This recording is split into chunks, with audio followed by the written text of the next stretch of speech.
Che cos'è la propaganda? È in sostanza una tecnica di comunicazione attraverso la quale si cerca di manipolare la mente delle persone o delle folle con il fine ultimo di farle pensare e agire nel modo desiderato.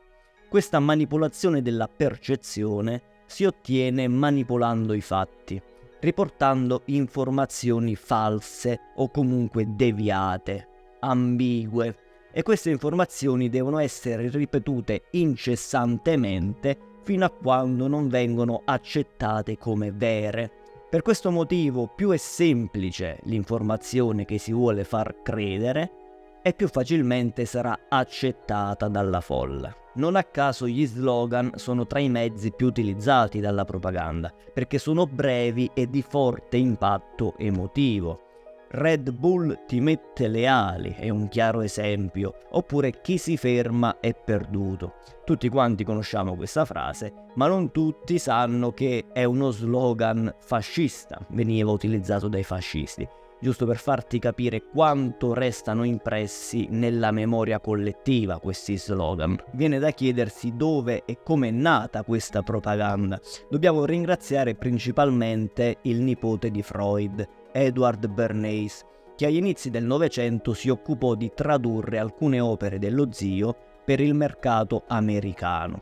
Così, con le conoscenze acquisite di psicanalisi e psicologia delle folle, riesce a mettere a punto tutta una serie di tecniche che gli permettono di diventare uno tra i più bravi nel mercato pubblicitario. Un mercato in cui si devono convincere le persone ad acquistare delle cose. Bernays scrive anche un libro sulla propaganda, dove ci dice a chiare lettere cos'è e qual è il suo fine. Il libro si chiama appunto Propaganda. Nel primo capitolo, Strutturare il caos, possiamo leggere: la manipolazione consapevole e intelligente delle abitudini e delle opinioni strutturate delle masse è un elemento fondamentale della società democratica. Coloro che riescono a padroneggiare questo ingranaggio invisibile della compagine sociale costituiscono un governo occulto, il vero potere che dirige il paese. Noi siamo in gran parte governati. Le nostre menti sono plasmate, i gusti vengono creati, le idee sono in gran parte suggerite da persone mai viste e sentite. Quindi nella teoria abbiamo capito cos'è in linea di massima questa propaganda. Ma vediamo praticamente in che modo viene usata e in che modo è stata usata in passato. Un esempio eclatante è il fenomeno che oggi ricordiamo con il nome di fiaccole per la libertà.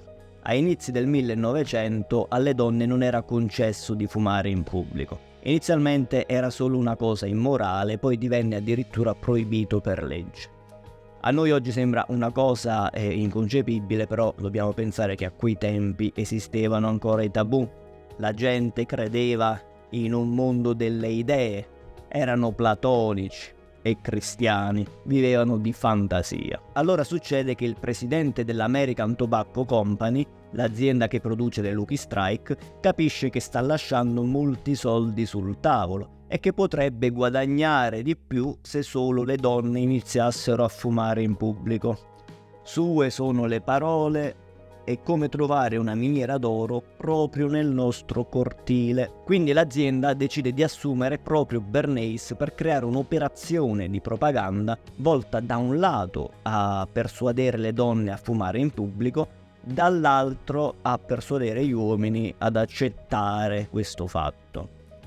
Quindi cosa fa Bernays senza tirarla troppo per le lunghe? Scrive un appello e lo fa firmare a una delle più famose femministe dell'epoca e lo fa pubblicare su tutti i giornali.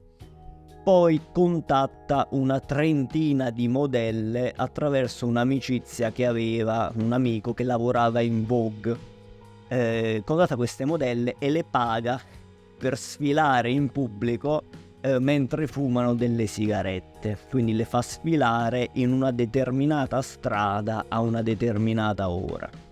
Così quando avviene il fatto, mentre iniziano a sfilare queste donne, queste modelle mentre fumano, trovano dei fotografi lì pronti ad aspettarle e quindi fanno delle foto, viene documentato il tutto e fa il giro del mondo in pochissimo tempo. Inutile dire che l'operazione fu un successo enorme, innescò in tutto il mondo una serie di comportamenti simili.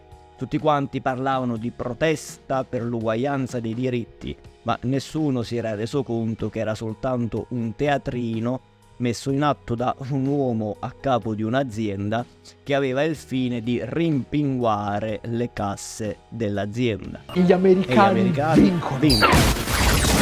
Infatti, prima di quell'evento, le donne acquistavano soltanto il 5% delle sigarette vendute. Appena dopo si passò al 12%, più del doppio. 6 anni dopo si arriva addirittura al 18%, fino ad arrivare al 33% nel 1965. $1 miliardo al botteghino in 2 settimane, signori cari. Quindi cosa è successo? Donne che non avrebbero mai fumato in vita loro, non perché costrette ma perché non avevano interesse nel farlo, hanno iniziato a fumare come segno di emancipazione, per reclamare la loro libertà.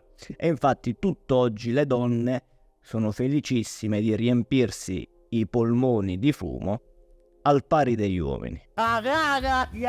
Se per voi danneggiare la propria salute e la propria finanza significa essere più emancipati e più liberi, fatemelo sapere, scrivetemelo nei commenti. Io da tutto questo ne deduco che la propaganda si fa solo su cose che fanno guadagnare più soldi e non su cose che ne toglierebbero. Altrimenti, al posto di spingere le donne a fumare quanto gli uomini, si sarebbero spinti gli uomini a fumare di meno al pari delle donne.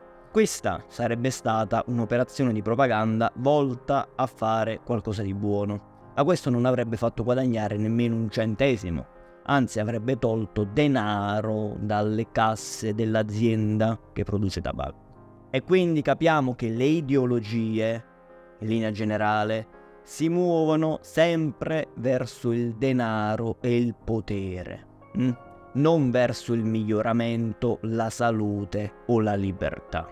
Ma la propaganda non viene utilizzata solo per fini subdoli e malvagi. In generale si fa propaganda ogni volta che si cerca di diffondere un'ideologia, che può derivare da una religione, da un gruppo di attivismo o da un gruppo politico. Quindi possiamo distinguere tra propaganda buona, quella volta ad informare in modo onesto, e propaganda cattiva che riporta informazioni false e deviate al fine di ottenere i risultati voluti. Però dobbiamo notare che tutta la propaganda ha il fine di manipolare la mente delle masse, delle persone, per spingerle a pensare, a credere qualcosa che si vuole. La propaganda utilizza vari mezzi per ottenere i suoi risultati, in particolare qualsiasi forma di comunicazione è buona per fare propaganda, quindi tutti i mezzi che potete pensare, dalla televisione alla musica, alla radio, soprattutto il cinema veniva usato dai nazisti, facevano dei film, la fine del mondo facevano dai nazisti. Comunque ci sono anche delle tecniche di manipolazione delle masse, delle vere e proprie tecniche di manipolazione che non vedremo in questo video ma in un altro video, quindi prossimamente farò un video appositamente su alcune le principali tecniche di manipolazione delle masse. Quindi questo video si conclude qui. Se ti è piaciuto metti un like, scrivi un commento, fammi sapere cosa ne pensi, ovviamente iscriviti al canale, così resterai aggiornato sui prossimi video. E io ti ricordo che se vuoi supportarmi puoi acquistare il mio romanzo filosofico I dolori dell'ultimo uomo, eccolo qua, lo puoi acquistare solo su Amazon. In ogni caso trovi il link in descrizione. Il video finisce qui, noi ci vediamo al prossimo video.